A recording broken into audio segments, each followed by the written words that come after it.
the end of the day were kind of being forced. Some people much more uncomfortably than others because they don't even have separate spaces, privacies that some other people are afforded. And a lot of bosses who might have the 2 houses, 6 cars, and need to lean in with empathy on others who might not have the same kind of conditions, whether it's marital bliss or a beautiful home with 3 different rooms that you can hide off in if you need to. This notion of actually work and the personal life have merged in this pandemic. And I think that's a good thing because it's waking people up to the fact that being 2 different people is bad news.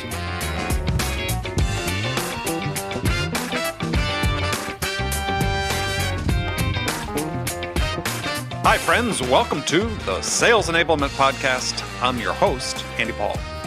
Now, that is Minter Dial. And Minter's the author of a book titled You Lead, How Being Yourself Makes You a Better Leader. Now, it's not going to surprise you that I liked Minter's book because I often talk on this show about how being yourself is the key to making you a better seller. In our conversation, we talk about how in the wake of the pandemic, people are rethinking and reconfiguring what's important. And as Minter advocates in his book, it's time for a radically different way to think and act in leadership and in sales, which at heart is fundamentally a leadership activity. Success requires that you be you, that you accept your own vulnerabilities and embrace the messiness that are personal relationships. And the way you lead and the way you sell is at heart about a human-first leadership. So we dig into how our personal and professional worlds all of a sudden, even before the pandemic and now after, have become much more intertwined and what that means for how you lead and how you sell.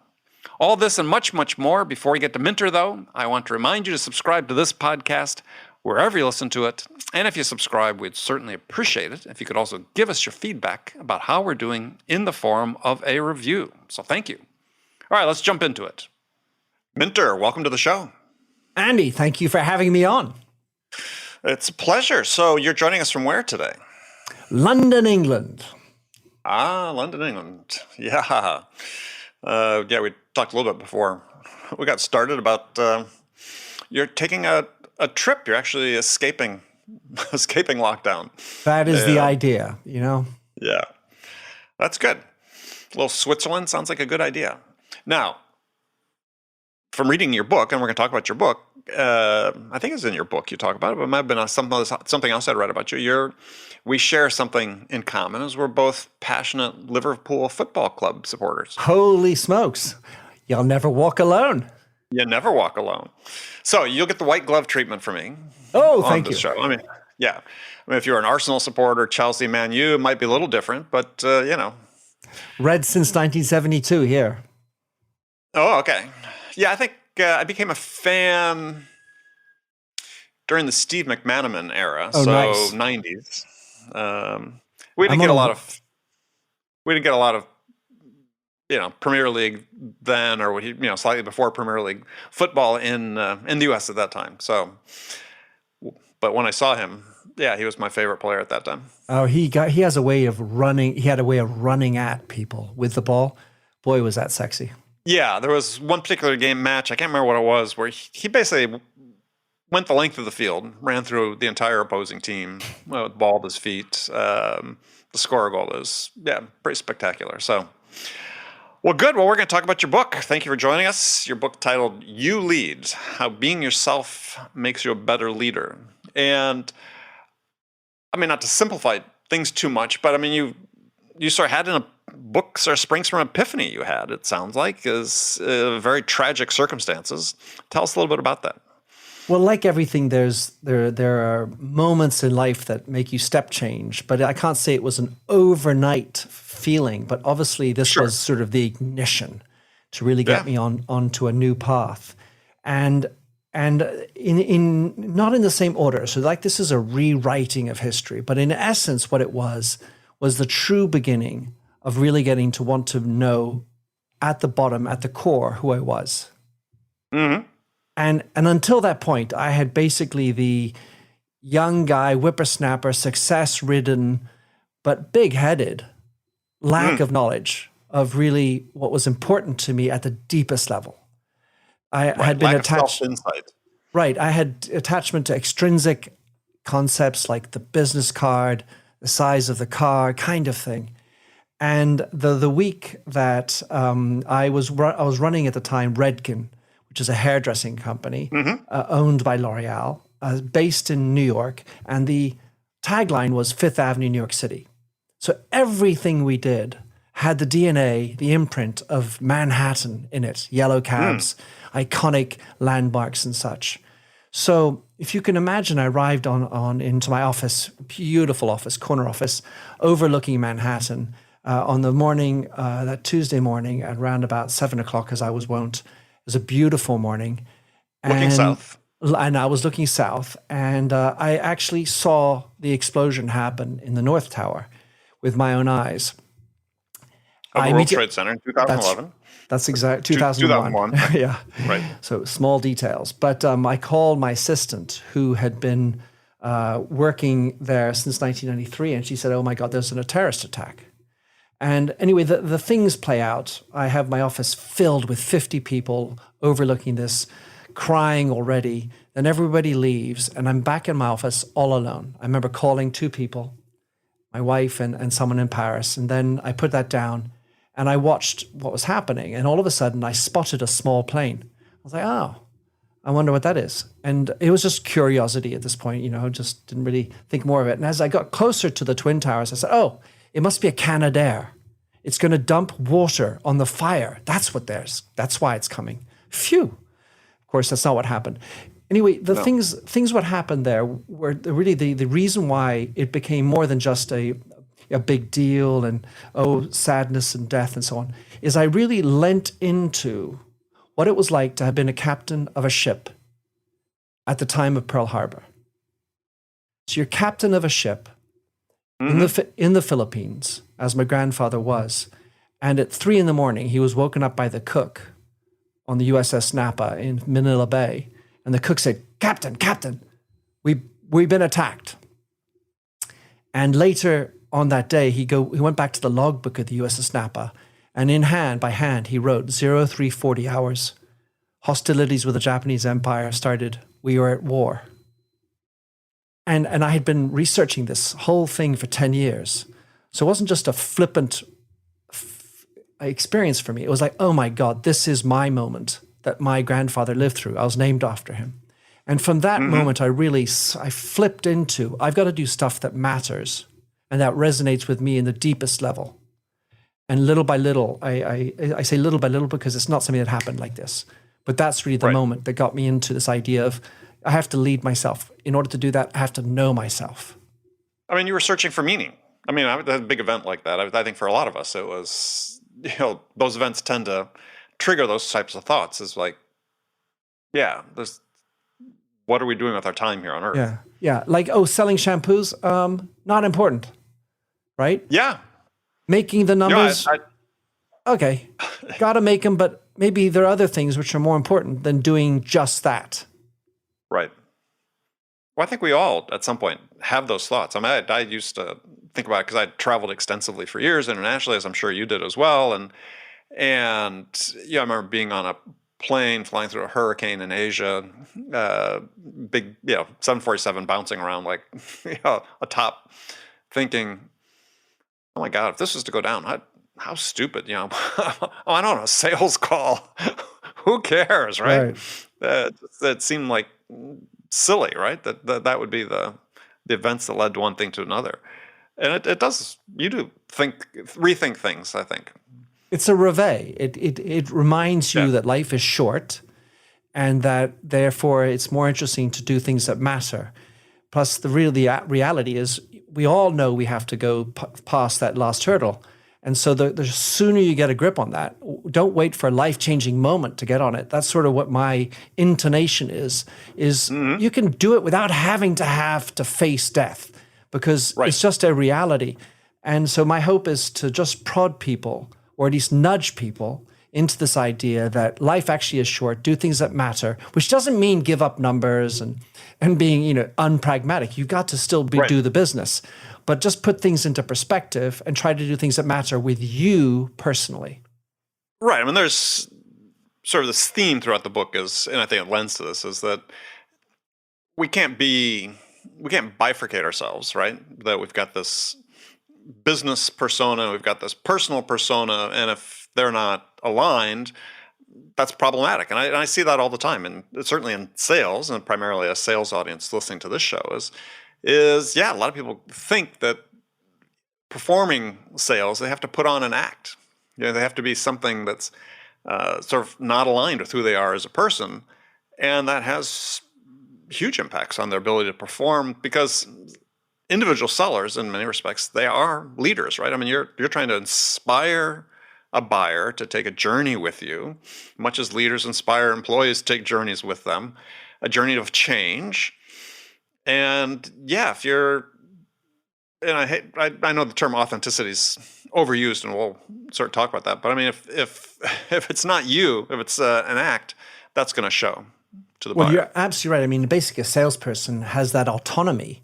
So with that independence comes leadership, because you're leading you and your squad of, your clients, and so you have the autonomy to go to places, and you're in the fire, you're in the moment doing it. So you have to bring those people along. The point that I often hear is, well, it's easier if you believe in the product and service, right? If you believe in what you're selling, it's easier. If you don't believe in it, you're going to be called out for a bunch of BS. But the issue is, what do you believe in? Because you can be tempted, oh, it's a great product. The product is really great. I believe in the product. It's a perfect tool to do damage, for example. It's the best tool. I believe in its abilities to do damage. But how does that make you feel? So the point is linking in that belief actually with who you are and what do you stand for. And doing that work will make you that for a much more solid, stronger salesperson, because you're actually tapping into your personality, what you believe personally. Well, I think that's right. I think first and foremost, you have to believe in yourself. Mm-hmm. Yeah. Right. And to your point throughout the book, and we'll get into the details of that, is you have to understand what are the things that you believe in. If you want to exercise that autonomy, and I think this is one of the problems, and again, we'll get into a little bit later, is in sales these days, is there's a huge stress and emphasis on conformity. And a lot of the autonomy that traditionally sellers might have enjoyed has sort of gone by the wayside, because now through technology, you have got all this transparency into what's taking place at every step of the selling process. That we've got this push-pull. I think increasingly sellers feel like they're being pushed to sell in a way that's not aligned with who they are personally. And since I do believe, as individual sellers fundamentally is a leadership position, that's problematic. I think we're seeing that play out in mental health issues and burnout and other things in the sales world. It's deeply unhealthy, because in the end of the day, you're making a gap by putting on the professional mask, touting or playing to the rules that are set, but the gap between those rules, the way you are being told to operate, and who you are, that over time, that creates tremendous entropy. And to compensate for that, you get more tired. I'll just have another cup of coffee. It's okay. I'm excited because I got a big bonus at the end of the month. I'm excited. But what you're doing is you're drawing down on your real energy. And the only way to have that real energy last over time, because you and I know that it's a long game, life. I mean, at least it's more like a marathon. Of course, life is short, but in the act of living these lives, it's easy to lose your energy. The one that fires inside. Yeah, well, absolutely. I mean, I think that this not getting too far off track here, but to that point you just made is that, you have to, I look at my career. I mean, I'm 40 years into my career, more. And yet I'm still, excited about this whole field, and, produced 900 episodes of this podcast plus, and just submitted a new manuscript for a book and for my third book. And it's like, I always feel like, I grabbed the autonomy, right? I sort of demanded that autonomy, and I did it through performance. I mean, you do have to perform if you're going to make that ask. Sure. But I always felt like I was able to do things my way. And not that I wasn't a team player, and lots of people contributed to my success, and we worked as teams, but I felt like I sort of had a vision of what it was like, the way I wanted to operate, and there was just, I couldn't put that mask on. I couldn't be that person that our training, certainly in the era that I came into sales, you definitely were trained to put a mask on. I mean, you had to be that buoyant, joyous, hey, hail fellow, well met type thing. Yeah, I don't want to hear any, I've had a bad day thing, or, it's always got to be good. Yeah, you always had to be on top of it. I mean, so this idea of that you're talking about is that that emphasizes in all caps, uppercase letters, you lead, and who the you is you right that you think that the pandemic and COVID has encouraged more people to sort of come to grips with this idea that there needs to be sort of a unified person leading, as opposed to having this professional and personal gap, as you talk about? Well, to start with, I even thought of another title, which is You Lead You. Actually, that's really right what this is about. Because if you can lead you, then you'll be better at leading others, assuming you even have a team. Right. And the reality of this pandemic has done two things. First of all, the existential crisis. We're talking about death all the time. And so that naturally feeds into our limbic system, the fear of what's going on. And like those who watched or experienced 9/11, oh my God, life is short. Can I do stuff that matters? And so people are then taking the time they have more time, a lot of people, and they are sitting in their beds thinking, what am I going to get out of bed for, to walk over to my desk 2.5 meters away? To do what? To do a bunch of Zoom calls? What is the importance of all this? And so there's this notion of getting into that story of what matters. Secondly, when you get to the Zoom, your home is on display. So we're no longer donning a tie, putting on a mask, and going to work. Although that could have a scary echo in another world, right? But we're basically going from our bed to our home with the cat, the kid who screams, and the sounds outside your window. And so actually, in the end of the day, we're kind of being forced, some people much more uncomfortably than others, because they don't even have separate spaces, privacies that some other people are afforded. And a lot of bosses who might have the 2 houses, 6 cars, and whatever, need to lean in with empathy on others who might not have the same kind of conditions, whether it's marital bliss or a beautiful home with 3 different rooms that you can hide off in if you need to.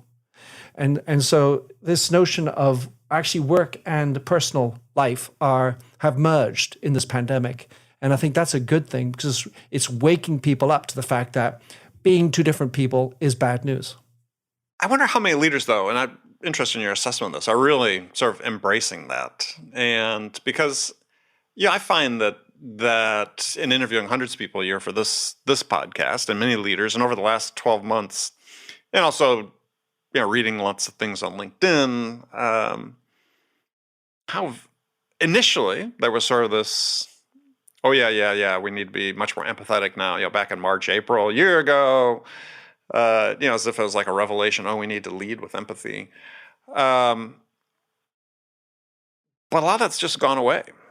Well, I wonder to what degree leaders and corporations have really embraced this change. I think the individual contributors certainly have to a greater degree, because it seems like more of a reality to them. But I just wonder how much the leaders really have, because there's very little talk about it. Well, I tend to agree. I think that right now there are several things that are going against us.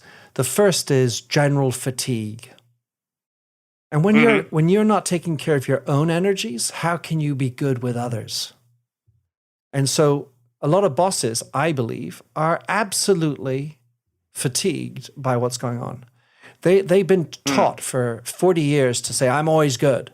All right, so come on. Right. We got to do this. I got this. Yeah, we got Yeah, right. So but they've actually not lent into who they are and what they feel. And so they're actually running on fumes. And so they start losing the plot with regard to the patience, the generosity, the ear to actually hear other people. Because actually we're all on this boat together. But because they're not actually leaning into it, then they're not going to have that graciousness to listen to other people's stories and connect in, because you have to operate differently when all you have is this screen. The second thing is a stress of performance, because there are, albeit some companies that are doing well, but I think as we come out of this, despite packages, which, obviously some countries have more than others, that the government might be laying out, I think a lot of people are going to be under a lot of stress, not just because of change, but actually because of the numbers. And as soon as you start throwing in stress, then you're going to start doing shortcuts and you're going to forget to take the effort, which is what it takes to listen to people. It takes effort to be polite. It takes effort to have empathy.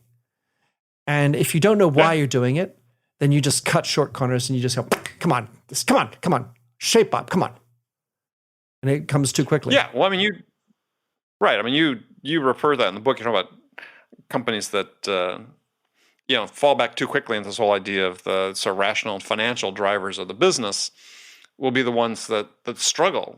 But I'm already seeing indications of companies sort of defaulting to that. I mean, an example in the sales world is somebody had done a survey, I don't know, last fall, maybe last summer, and the results came out in the fall, that CFOs of large corporations have seen these tremendous sort of savings on travel and entertainment for their sales teams because they haven't been on the field, they've been making sales calls, and they're like, "Great, let's cut budgets."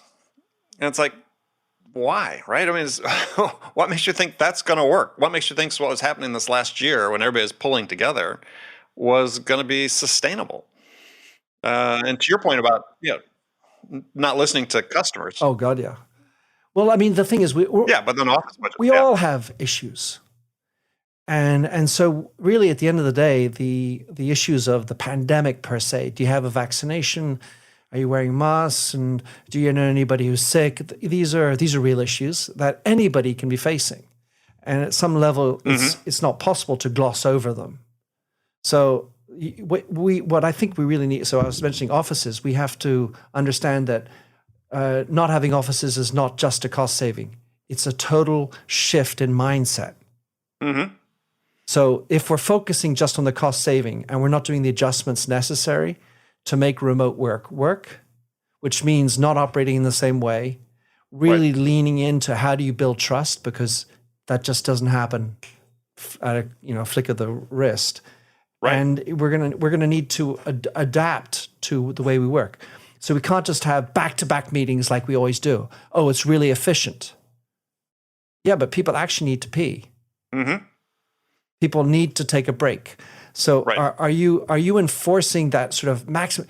Come on, we've got to do this. We got to break it in, get the month in. Whereas this is a lot. You got to think long term as well. And what is the legacy you want to be creating as a leader? Do you want to just be the guy who makes the number? Or do you want to be a guy or a woman who's able to be noble and pull up everybody and make it bigger? And in sales in particular, it's so easy to get reduced down to the numbers. The bonuses, the numbers you got to reach, the things you got to tick, the boxes, the processes and all that. And instead focus on what is the purpose of your organization? Is everybody in your sales team understanding how your company, your services or products, whatever they are making the world or some community a better place? Because everyone started off from that position. So if you can mobilize your sales team to know that it's not just about bringing the number, but doing something of a greater magnitude. It doesn't have to be like Mother Teresa like, but just something that's bigger than just getting in the number and making the shareholder happy, then it's kind of a mechanical process of burning out. Because Otherwise, it's just a sales team, because what happens in January next year, you have to beat January of this year. And it's just an ongoing, it was a bad month, you get a better comparison, but then that's just the only race in town.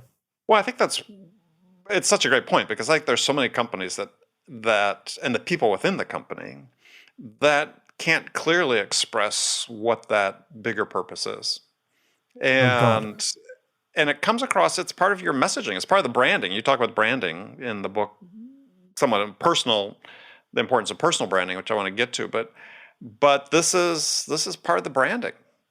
Yeah, and it's a responsibility of marketers to help understand what that brand's about and work with the sales team to understand it, to express it. And then we're talking about that sort of notion of process and the homogenization of the sales team. I think it's very appropriate to think of this notion of the paradox between belonging to a tribe, so like a team where you wear a uniform, but allowing the expression of the individual. That's a really important paradox that we should be allowing for. Yeah, and I think that's your paradox number one of your 4 paradoxes of leadership, is need to belong yet be different. But that's so hard these days for managers to do. And I think part of it is because we've become increasingly driven by the KPIs and by the metrics, and people operate from a sense of fear. And it's hard to say, look, I'm going to enable Jennifer to express herself, to do her thing, to give her this autonomy that, the same metrics we expect everybody else, we're not going to expect of Jennifer because maybe she's going to perform. And I find managers find that extremely difficult because it's different, right? They got the numbers. I can look at the metrics. I can take comfort in the metrics. Jennifer's not making enough calls. Doesn't matter if she's selling enough, right? I mean, I've had people come on the show and talk about, well, you've got somebody who's a top performer, but they're not, hitting the activity metrics that you put as a standard, then they should get rid of them because they're not a culture fit. And it's like, well, what is your culture at that point then? If you can't embrace people operating autonomously to achieve the outcomes that you want, what sort of organization do you have at that point? Well, clearly there need to be some processes and rules, obviously, ethics and so on. But the issue is that this is a long-term adjustment. You don't do this overnight. And if you haven't hired for the attitudes in the first place and you've inherited a team that is not of the ilk and the variety that you want, you can't just sort of fire them all or get them all to change overnight. It's a long-term thing. So if you're in that position, then what you're going to need to do is understand what is the story, start figuring out what type of behaviors, language are going to make your tribe work, because you need to make it work, but also make them feel that they belong. And then establish the parameters and the freedoms, the agency, to allow them. So ethics, the way we ruled, is our governance is this way. We consider this inappropriate, but anything underneath that is good. So yours to invite freedom of creativity, initiative, and so on. Well, you use an interesting phrase in the book, which I cut and pasted up, probably going to a social post of mine at some point, is you said there's no identity without differentiation. And we're not trying to make everybody be the same as everybody else. I think, though, there are some managers that, there's tools that exist that you can sort of try to do that. And they take some comfort because I think it's easy just to have a cookie cutter approach to this, where, to your point throughout the book, is that increasingly the buying experience, the customer experience, is based on how they experience the individual, not the brand identity of the company. Well, there's an enormous amount of mediocrity, and within mediocrity is average, and average is not stand out. And so if you aren't prepared to stand out, and you need to push that envelope further in order to be able to push and hopefully allow more people in your organization to represent your point of difference, then you are bound to fall back into, I need to sell everything to everybody. because Yeah. I'm so inclusive that I want any customer. Well, Right. that's just not a good place to be. No.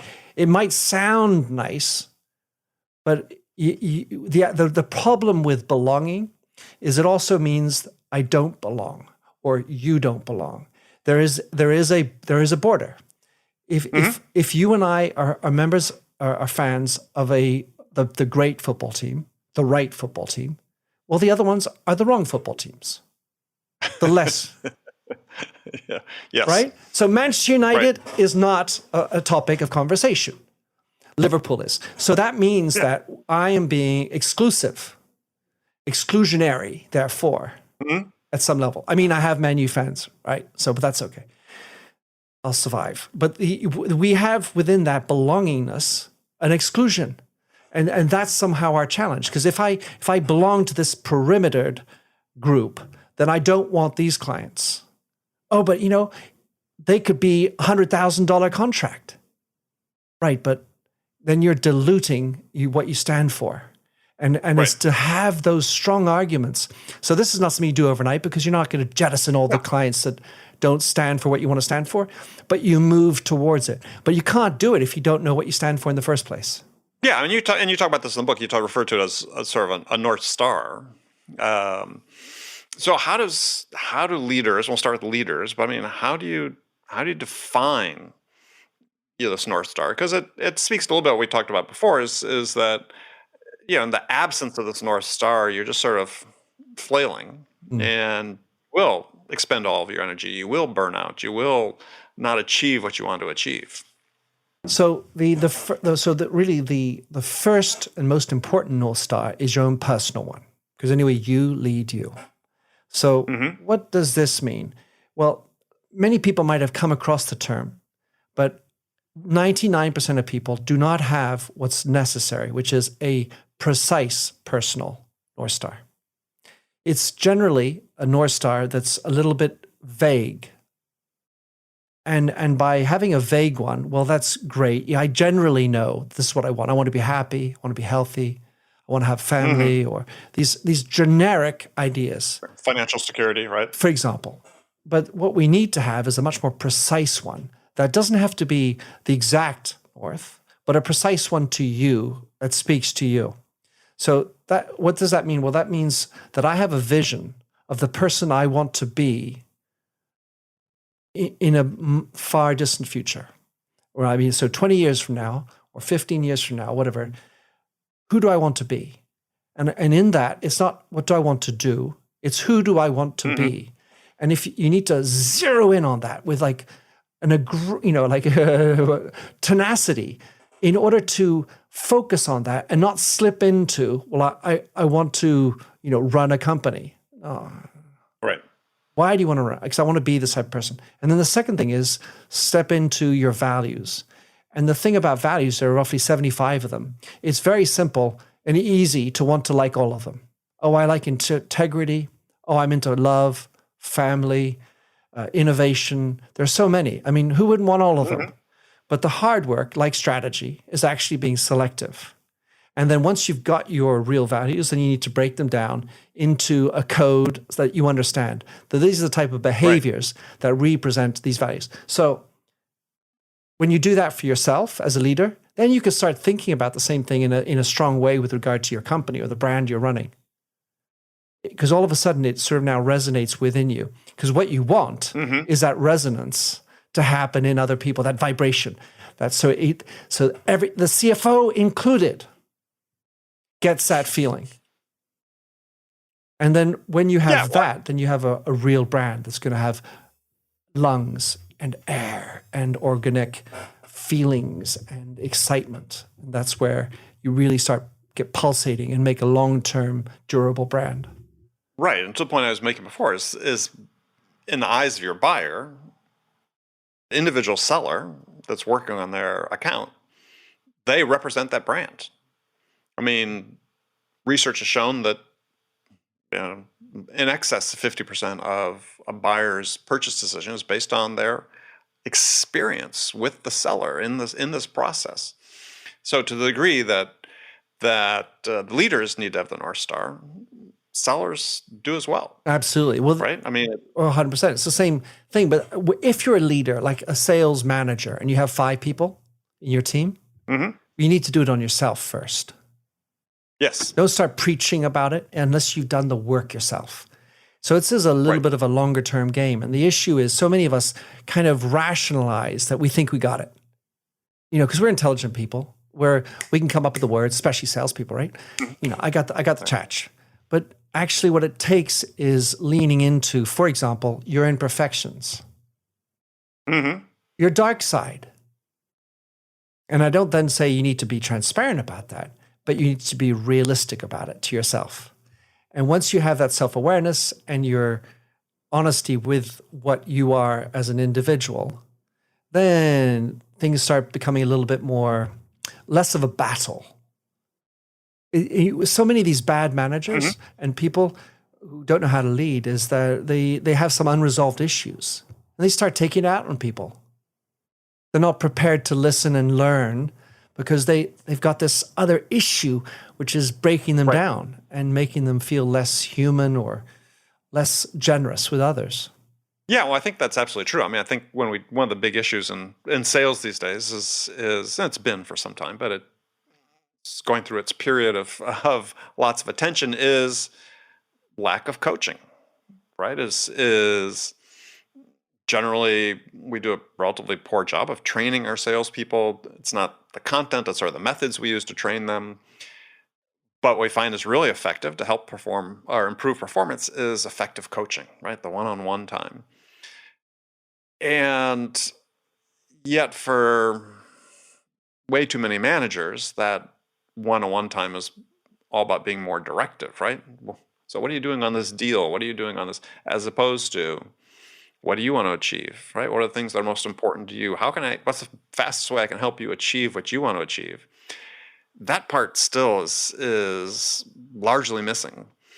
And yeah, it all works together, right? If that's missing, then you wonder, well, why? Why are salespeople churning so fast on their jobs, right? Why are they, in the Valley, it's like 14 months, turnover. Sales leaders, it's like 18 months now, average tenure.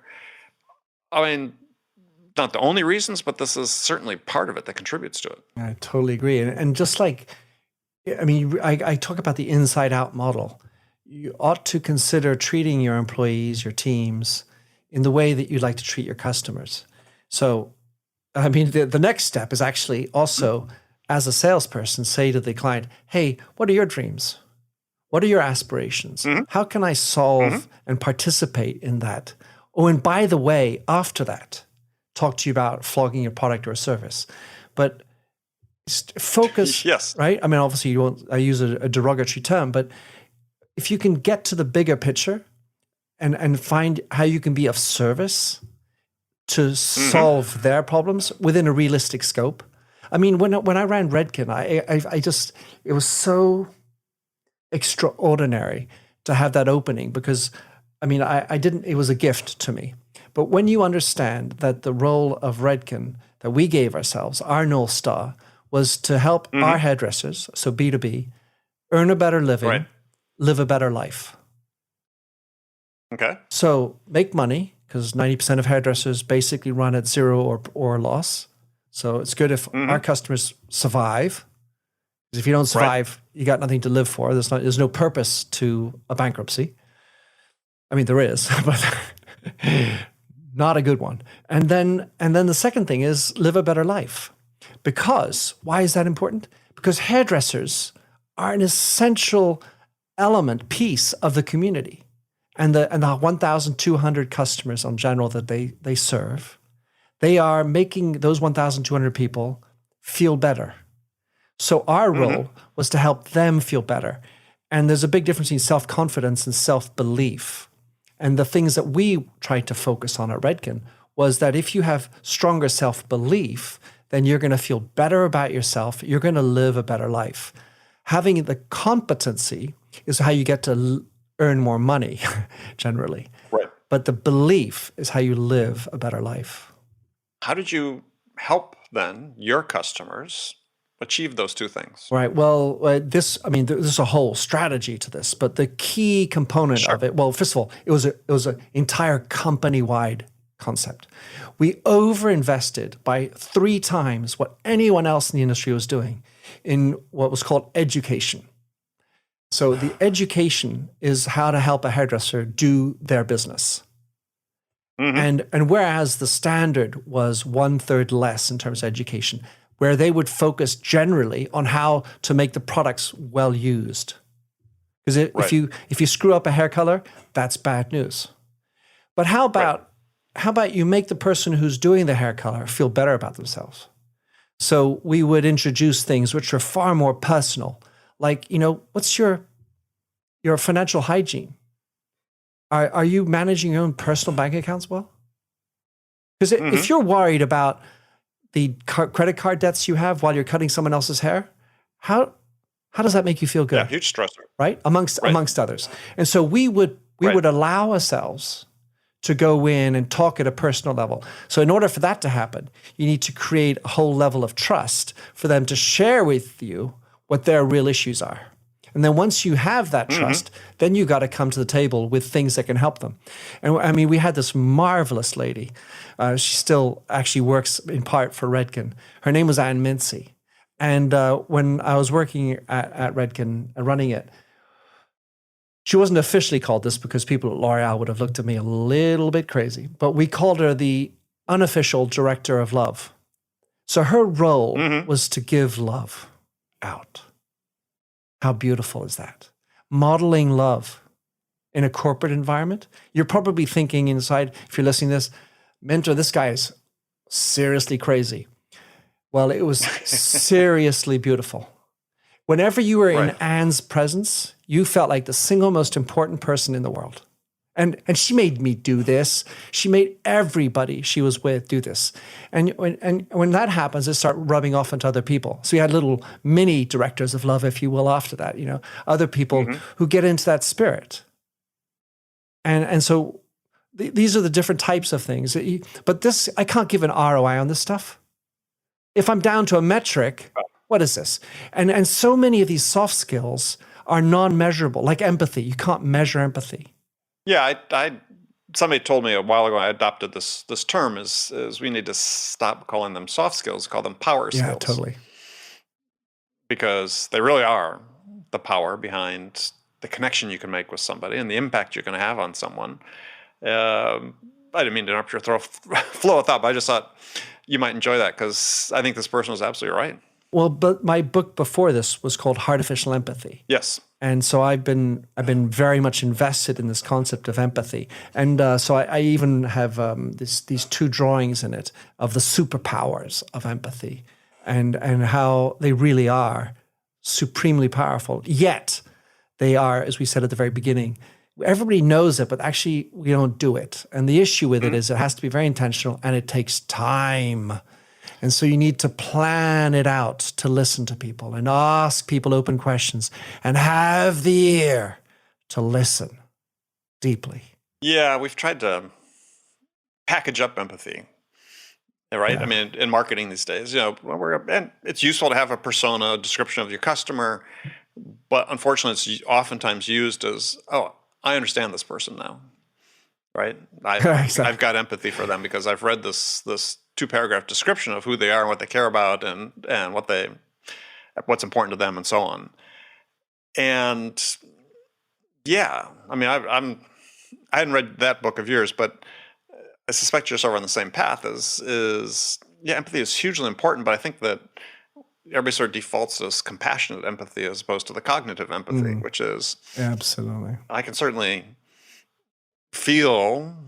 Now, if you read Paul Bloom's book Against Empathy, but I went to Yale. Yeah, okay. So it's not enough just to feel what they feel. You need to understand why people feel the way they do. To your point, you need to listen. You need to ask open-ended questions. You need to understand, and then you can communicate that love as Anne was doing. Well, I loved how you talked about the TTB, the tick the box type of empathy, put it in a package. And actually what I wanted to do with artificial empathy was tap into this desire. Oh, great. You know what, Andy? All we need to do is make the AI empathic, and then we're good. We're off the hook. Yeah. Good luck on that, by the way. But yes. So what I did is I imagined that thought, and then I wind back and say, actually, it doesn't work that way. You need to be inside out empathic. You need to treat your salespeople with empathy. Understand them. What's their personal story? What are their personal ambitions? And then allow for that to happen. So they might even stay for more than 14 months, because if you're allowing them to achieve their life ambition, well, of course they're going to stay with you. Yes. And by the way, if they then can, once they feel that for real, it can't be some sort of ingenious little ploy, 2-week ploy. It's got to be seeping into the entire organization. Then they can deploy empathy to their customers. Right. And then when the customer has something to deal with, when the salesperson goes back to, it's an issue that maybe he or she couldn't resolve at the coal mine, but they can go back and talk to somebody. Hey, listen, we need to adapt something. And the marketing person says, oh, okay, that's cool. Instead of not possible. Nie possible, as the Russians might say. Right. Yeah, it's what I was thinking about this the other day in context of another conversation I was preparing for is this whole idea of understanding, driving empathy is do you remember Harvey Mackay wrote books, Swimming with Sharks, and famous New York Times bestselling author. I think he's 92 years old now. I had him on the show a couple years ago, still. Nice. I think he was 89 or 90 at the time, still sharp as a tack. But he talked about in his business and that he ran outside his consulting business, that ran an envelope company. But his salespeople, they required them to had a list of 65 things they needed to understand about their buyers. And it wasn't all just what business needs. Is what are they like as a person? How would you describe them? What's important to them? Some deeply personal stuff as well. And I thought, with that type of framework, 65 things, you understand what their concerns are. You understand why they feel the way they do, and I was thinking this in terms of our conversation today, it's like, as a leader, how many things should you know about your employees, right? It's awfully complicated because are there 65 topics you should know the answer to?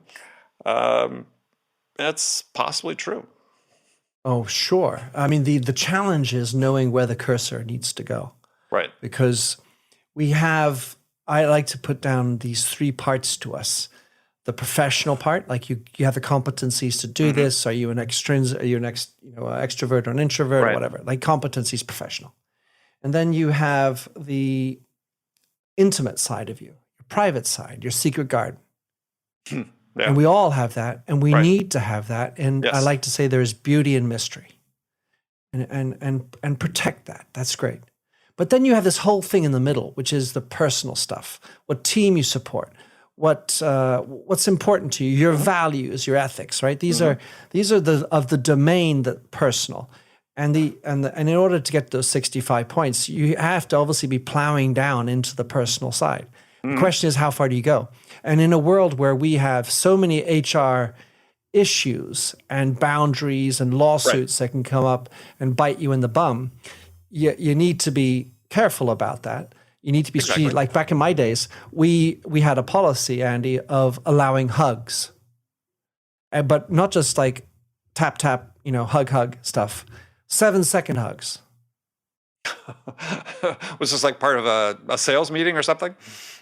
Every type of meeting, I mean, obviously we didn't do it all the time, but it was part of our signature way of greeting people. And I'll tell you why. Man to man, woman to woman, and man to woman.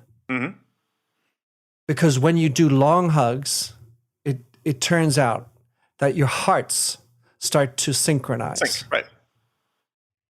Well, if that's not a personal idea, then, but you can't just do that overnight. You don't just, invent this because A, you'll have lots of lawsuits coming on you, and P, you may not have people who are comfortable doing that. So you need to, craft this into your program. If you're a legacy company, you've been around for 20 years, and all of a sudden you come in, the boss say, I want to just start hugging. Well, good luck. Right. As you said, lots of meetings with HR about that. Yep. I'm going to move away from there. Move away, Yeah, son. right. Yeah, I'm not comfortable with that. Well, the last thing I just want to talk about, though, too, is your third paradox, which was we must reconcile the quest for order and the presence of chaos.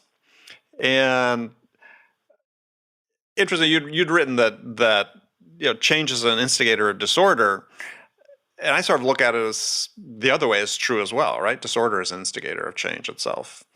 And they both work, right? The instigators of change.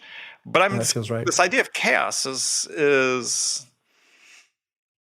I think one of the things we're trying to do with technology is we're trying to tamp down the chaos, right? We're trying to say everything can be driven by data or informed by data, and it's very orderly.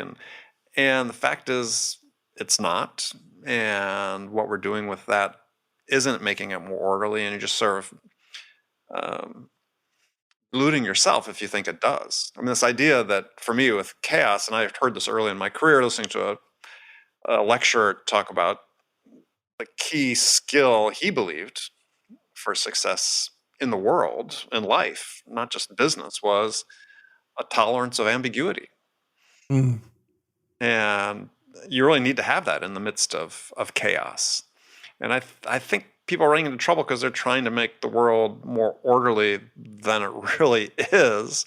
And maybe this has gone on forever with mankind. It probably has. But it seems to be more acute now. But one of the things that's happening is that it's, at least in sales, what I see is this talk about a gap, is this widening gap between the buyer's behaviors in terms of how they gather information to make decisions and what the process that sellers use. Whereas sellers want to think things are very sort of serial, orderly process. And Gartner done research a few years ago about buyer's process, and it's this, well, they call it the spaghetti diagram, because this hugely confusing mass of trails and flows and processes and recursive events and so on going on that was the epitome of chaos. What you need to do is talk to a neuroscientist. I mean, when you look at the way the brain functions. So the notion of ambiguity for me, Andy, speaks more to the notion of paradoxes and how we have to live without comfort. We have to live between opposing forces, which can be marketing and sales, of course. But in general, this notion of ambiguity, we're never going to know everything. And for me, the way I've explored this, because I certainly haven't come up with all of these thoughts, but it has been man's ambition, very much a masculine ambition, to want to codify the world. Give everything a label, put it in a box, and that renders it safe. And then all of a sudden, you've got this sort of individual that wants to say, no, but I'm different. Because it's back to the notion of belonging and feeling different too. You can codify everybody, but if everybody in the army is the same, then there's nobody place for the personality, and you're going to lobotomize everybody. So things like creativity, intuition, imagination, emotions, relationship, and then further on into things like empathy. It's messy. And there is, we need to allow for that. That is part of our condition. I mean, I've looked at astrophysics from an arm's length because I'm a literary guy. So I think I got a C in physics, but in astrophysics, this notion of chaos is a part of it. And so like serendipity in our lives, we need to allow for chaos. And so practically speaking, what does that mean? That it means you kind of need to plan for the unexpected. Exactly. Because the unexpected is kind of unexpectedly going to arrive. Like shit happens. A traffic jam that you didn't plan can happen. An accident.